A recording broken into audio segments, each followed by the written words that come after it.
Electric field due to 2-point charges. Two charges, one positive and one negative, and you can see we have the arrows out already. Here's your positive charge, here's the negative charge. They're placed at the corners of an equilateral triangle, and each one has the same magnitude Q. A, what is the magnitude and direction of the electric field at point C due to charge Q located at point A? Then do the same thing for the charge at point B, and then find the net magnitude of the electric field due to both charges, and then we want to find the net electric force on a test charge Q if it is placed at point C. What is the magnitude and direction of the electric field at point C? And we're talking about the field due to the charge at point A.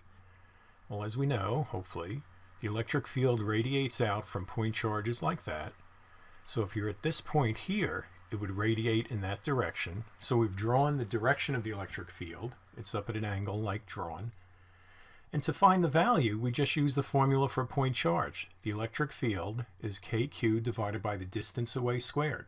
So it's kq over r squared.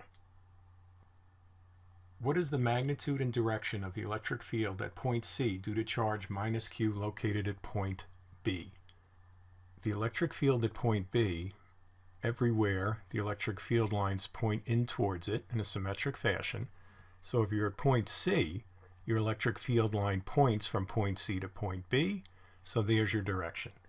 The definition of the electric field is kq over r squared, and so in this case, since it's a negative charge, we put negative kq over r squared. But really, it's kind of not terribly important about that sign, because that's just telling us the direction. So you could also have just said the magnitude and written it like this.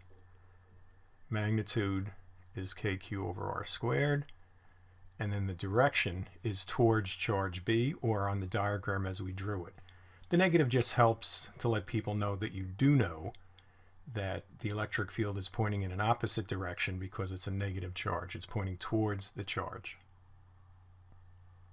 Now we want to find the net electric field at that point due to both charges at A and B. So we draw the vectors EA and EB, and then we need to resolve them in x and y components.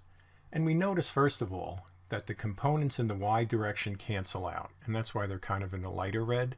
Right, you've got one going up like this, down like this. They both have the same charge, so the magnitude of the electric field is the same.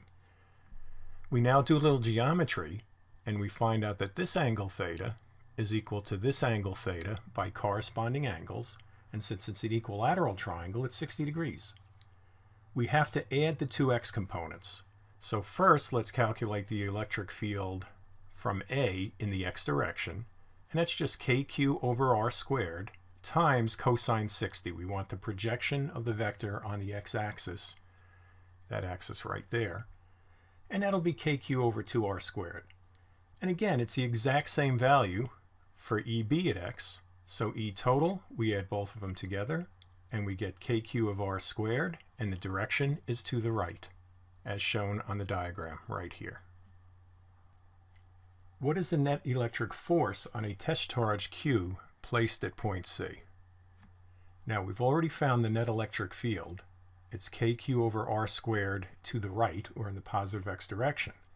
So to find the force on a charge placed there, we just use F equals QE.